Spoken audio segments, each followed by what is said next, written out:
Welcome in, folks. For those who do not know, my name is Guest, also known as ItsGuestGaming, and we're live here on Twitch talking about the July season of cards that are coming to Marvel Snap. If you have not heard, I'm on vacation right now, so I'm recording this about 2 weeks before the season goes live. So please, proactively, things are subject to change. We're working with data mines.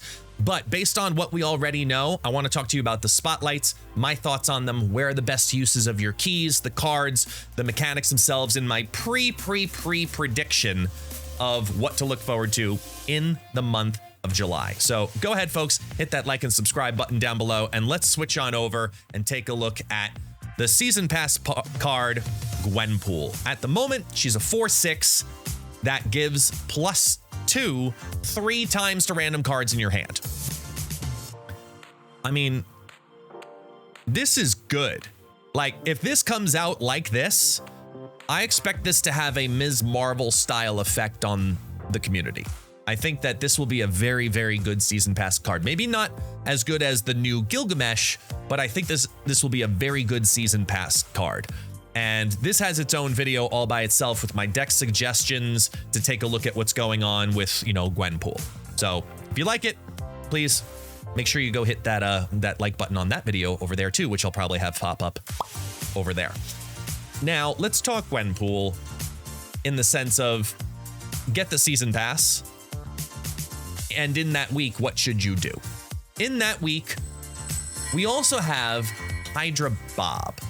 Now, Hydra Bob's currently data mined as a 1/4 with a, after each turn, this moves if a player snapped. Now, there's one thing in particular I want to talk about with this card, and it has nothing to do with its release week. This has to do with in the future, with our understanding of the new event, the limited time game mode, I should say, that's coming to Marvel Snap that I made a whole video on, which you could see up in that upper corner. Talking about Deadpool's Diner. Deadpool's Diner is going to have 5 snap mechanics in a given round. Hydra Bob will not move 5 times. This specifically is articulating that it says if a player snapped. So if a player snapped, which only happens twice in any given match, no matter what game mode you're in, Hydra Bob can only move twice. So what I think that this card actually does on first initial impressions is this is a storm card. That's it. This is a storm card 100%. And if you want to have fun with it from there, you want to put it into the Storm, Legion, Makari, M'Baku style deck. Turn 5, you get the thing to happen. Boom, you snap and you know Hydra Bob's going to move over a lane. I think that's incredibly fun. But at 1/4, it's just good stats. I think this is just a plug and play zoo card. And I don't see this having too much of a negative effect on your deck and your gameplay because it's just a straight up easy 1/4. And if you are taking initiative on your snaps, you're actually hurting yourself. You want your opponent to be snapping first. And yeah, I mean, you guys said it best. This is just pushing murder further and further out of the relevancy. I think that this is a good card.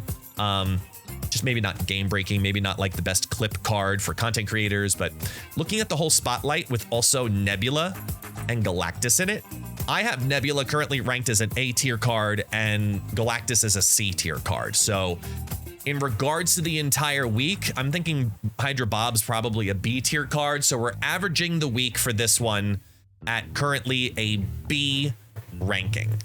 That's the overall average for the deck. I mean, for the spotlight, it's a B ranking spotlight. We'll come back to it in just a little bit.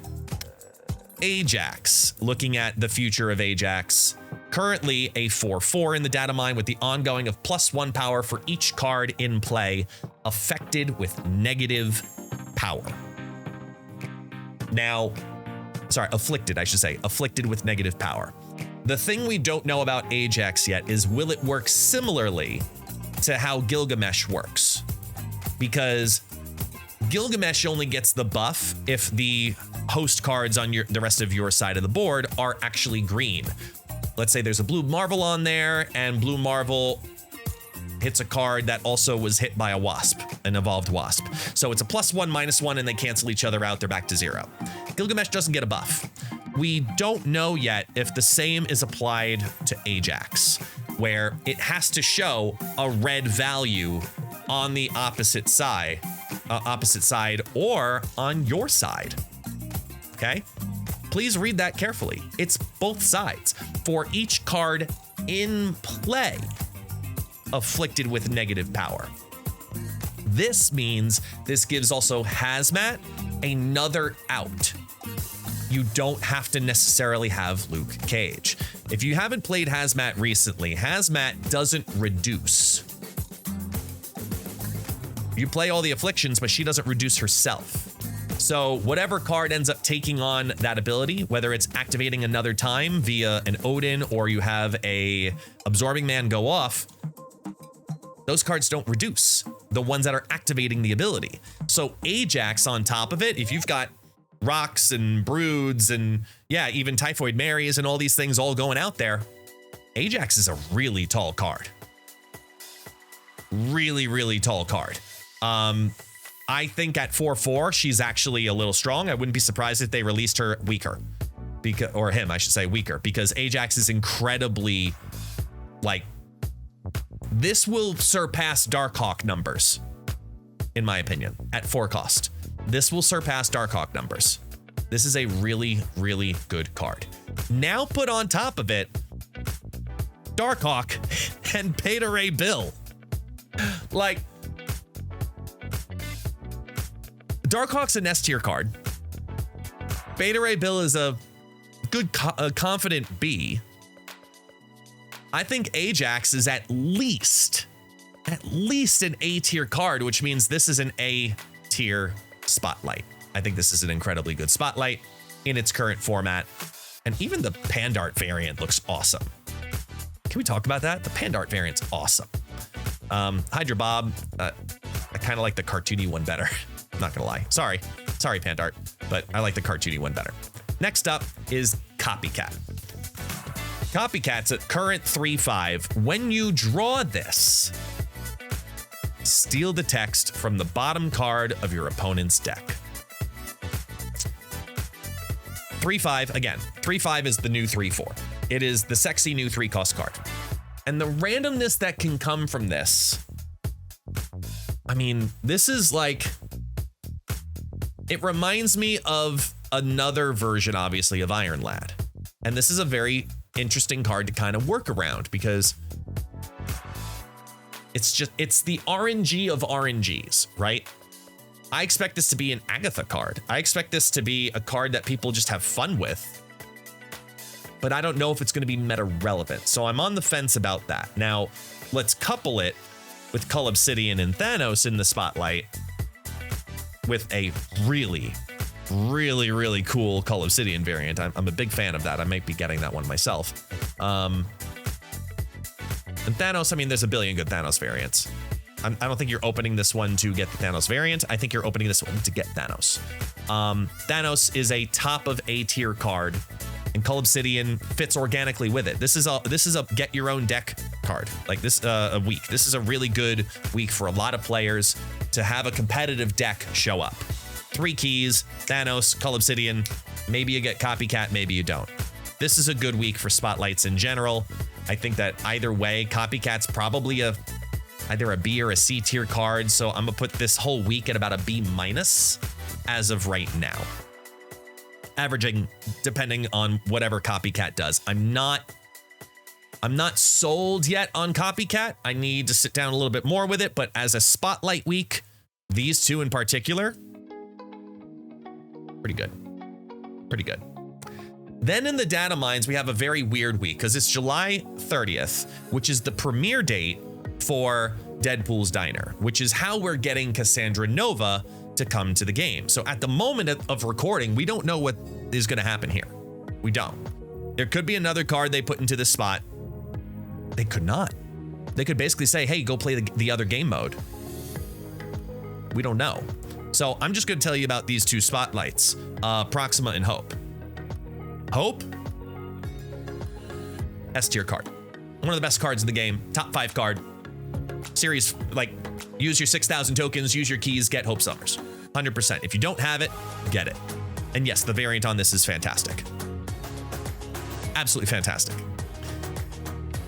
Proxima, I mean, if you are a discard player, she's really good.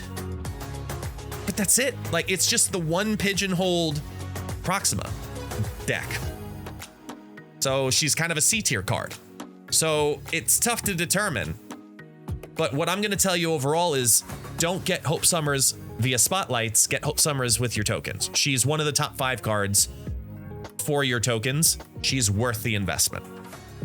Spend them there. Please spend them there. Don't use your keys. If we only have Proxima, Hope, and maybe 2 question marks, I think this is a skip.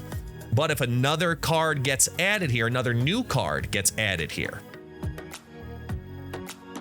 revisit it. Revisit it. As of right now, because of Hope and Proxima, this is about a... Proxima really weighs it down tremendously, and the 2 unknowns really weigh this down tremendously. I think that this is overall another like B-. And the only reason it's a B- is because Hope is so damn good. Hope is so damn good. Your best week as of right now for Spotlight keys is the Ajax week. Darkhawk, Beta Ray Bill, and Ajax. Absolutely fantastic combination of cards. Archetype defining, package defining, and I think this will open a brand new Affliction variation combination. I am incredibly excited about this specific Spotlight week, and I think you should be too. I think you should be too. After that, I'm going to say probably the Hydra Bob week, so the first week of the season. Remember, you are also getting the season pass simultaneously in Gwenpool. I think that this is a lot of fun because of it, and I think Hydra Bob will be a fun investment, especially into Conquest. After that, I am then going to put the Thanos week after it, followed by the Hope Summers week, which feels weird to say that the Hope Summers is the weakest week because she's such an incredibly strong card, but I'm going to heavily push you to not use keys unless if there's more added into this week. But as of the time of this recording, there isn't. So use your spotlights on the Ajax week. That's my #1 suggestion heading into the July season. And again, this is all via data mines. This is my opinion. I am looking forward to seeing what you think. Do you think the variants are worth using those extra keys in these next couple of weeks? And what card in July are you most excited for and why? Thank you guys so much for watching. Hit that like and subscribe button down below. I appreciate you. Thank you, live Twitch chat. You want to join us for these recordings? Head over to twitch.tv/ItsGuestGaming. And I'll see you all next time.